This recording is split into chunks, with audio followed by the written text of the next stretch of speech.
What's going on, guys? Welcome back to Crazy for KV's RC. I'm Tim. Welcome back to my channel. If you're a first-time watcher, you picked a great episode to start. I got something sitting just out of sight that I've been really excited about for a while. 3-4 months. Ordered it when it was announced. My order got lost, but it is finally here, and I'm excited to share it with you. If you've been following the podcast, you know what this is, and I've given full spoilers. Also, if you caught my Instagram live with Logan over at West Desert Wheeler and Luke at Scumbag RC, I also announced it on there. So the podcast is a forum that I use to talk about upcoming stuff I have going on, things that just don't quite make video threshold. But I will tell you that in episode 5 that just dropped, there is another spoiler besides this one that is coming to the channel, something I'm really excited about, but that's not the point of today. The point of the day is to show you guys what I've been really pumped about and kind of why things have been a little bit slow, because I've been buying parts, ramping up, getting stuff built ahead of time for this. Okay, time for the big reveal. You may not know what this is. This is the A1 chassis by RC Speedy. This is designed for the Vanquish Phoenix. You can either run the Phoenix Portal or the Phoenix Straight Axle, it doesn't matter. And in a future video coming very soon, I will show you guys how exactly I plan to finish this. And it should be getting finished very soon, because most of the stuff is ready to bolt up to this. Links are built, shocks are built, transmissions built, axles. So yeah, I've been waiting a while and couldn't help myself and wanted to just go ahead and kind of get a head start. So yeah, like I was saying, this is just a much more performance-minded tube chassis upgrade, as opposed to the C3 that you guys have seen a couple months ago. That, with everything on it, throw a bunch of scale details like seats and fuel cell and things like that, metal axles, that ended up being almost 11 pounds. So this, much lighter, sits much lower, actually allows your shocks to lay forward, just all kind of performance minded. So I've been really looking forward to getting my hands on this, checking it out. As you can see, it is not raw. It is got a coating. It seems like it's powder coating. I'm not sure. I know on the C3 he said it wasn't powder coating, so we'll see how it lasts, how it holds up. If it chips off, flakes off, it's probably powder coating. But this is in a gray color, and then included you get aluminum panels, which is pretty cool. And I did those in black, so we're going black and gray. One more thing to note on the chassis itself before I even start building, you have two options. You can either get it built in stainless or you can get it built in titanium. If you know anything about the C3, I chose titanium. Well, we did not diverge from that path here. This is titanium. It weighs about 13 ounces. I'll show you guys the weight here. And the weight savings of that over the stainless was about half a pound. So if you get stainless, you could expect about, 21 ounces. Definitely money well spent, in my opinion. It is about a $200 upcharge. You're paying for more labor. Titanium's a little bit harder to weld. Obviously, the material is quite a bit more expensive, harder to source, things like that. But having that half pound less of sprung weight up top, I think is going to reap dividends in terms of performance, and I expect this to do night and day better than the C3. That's the whole point of this. But for now, enough about the chassis itself. Let's go ahead and I'll show you what else I got with it. I did opt for a couple of option parts, but I didn't go crazy. So I already mentioned the panels. You get a full panel set. You get the hood and the roof, and then 2 side panels. You also get all the hardware for mounting it. I opted to go for standard servos for the auxiliary servos, the selectable overdrive and the dig. There's also a small little electronics tray included. I don't think I'm going to run both dig and overdrive in this. I'm thinking I'm going to lock it in high overdrive and run a selectable dig on it.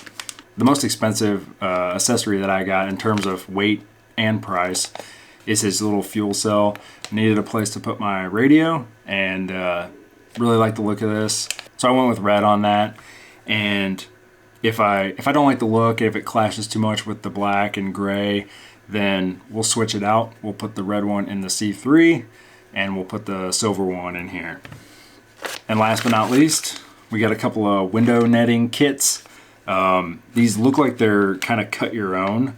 So it just looks like it's a kind of a big roll of a rubber window net and a bunch of zip ties to connect those with. So pretty cool. These weren't too bad. I think like $10 to get these added on. So I'm gonna hit you guys with a little bit of B-roll here, and we'll kind of talk through some of the things that right away I'm noticing and what I think of it so far. So obviously I already talked about the shocks being laid forward. I think that's pretty cool and definitely allows the truck to sit a little bit lower while not hurting your shock travel. So we'll see how the Panhard link length and the drag link length compare, but this is supposed to be a direct drop-in, add on to the Phoenix, and Vanquish is really good about making sure that those are as close as possible. The more difference you get in those lengths, you get more bump steer. I'm definitely not a geometry expert when it comes to suspension, but I do understand that, and I appreciate that this is a direct drop-in. I have seen a few people online kind of talk about how it's a little bit of a pain to get the servo in. Certain servos won't fit, or they're a real nightmare to get in there. We'll see. I guess I don't really see what the issue is, but it might become more obvious as I get a little bit closer. Standard mounting system I see for the what looks like the electronics tray, as well as the fuel cell mount in the rear there, as well as the two auxiliary servo mounting brackets built into the chassis.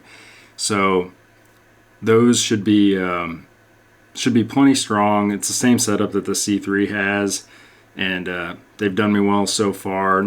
Definitely one of those things you want to use Loctite. They're little screws, and you definitely want to cinch that stuff down. All right, guys, so what do you think? First impressions, new project here on the channel. Not sponsored by RC Speedy at all. Paid with this with my own hard-earned money. Was not cheap, especially once you throw in everything it takes to complete it. But I like it so far. It looks good. Can't really tell the quality of the welds, but if it's anything like the C3, they look outstanding. I can tell you that it looks really good. It looks really symmetrical. I imagine he's got very good jigs made up for these and is able to reproduce them. And he's gotten very busy recently, so if he didn't have that figured out before, I would imagine he does now. So as we move forward, I'm not going to really document the whole build of this. It doesn't come with instructions, so I think it'd be kind of chaotic trying to film it. I originally thought about trying to do it on a live stream, but I would hate to be, kind of trying to figure things out, while on the air. So I'm going to do some time lapses. I'll stop the camera, hit record, record kind of a normal video, or do like a benchtop vlog. If we hit any sticking points, or if there's anything I think is interesting that I need to draw your guys' attention to, and I'll either post that up in a short little video, trying to get that out quick so you guys have that information, or I'll put it out in a short on YouTube or a reel on Instagram if it's really fast. Like I was saying, I pretty much have everything ready to go. Just kind of bolt it up, figure it out, and yeah, I'm super excited, and I will share this journey with you. Hopefully it will not take as long to finish as the C3. I don't suspect that it will, but you guys will see my progress along the way. Keep an eye on my Instagram, crazyforkvs_RC. Definitely check out the podcast. Listen to episode 5 for sure, because there's a spoiler in there of, kind of the next big project after this and somewhat simultaneously. And if you guys aren't a subscriber, hit the subscribe button. Go ahead and leave a like and leave a comment what you guys think. Go over to RC Speedy, check out his current prices, and see if you think that this is money well spent. So go ahead and leave a like leave a comment, let me know what you think. The next video I'm going to do a real quick walkthrough, kind of show you guys what I have ready to go for this and all the parts I'm going to put on it, kind of my thought behind them. And then the following video, hopefully we're going to make some real progress on this bad boy. I'm super pumped, so I'm going to let you guys go and get wrenching. Thanks.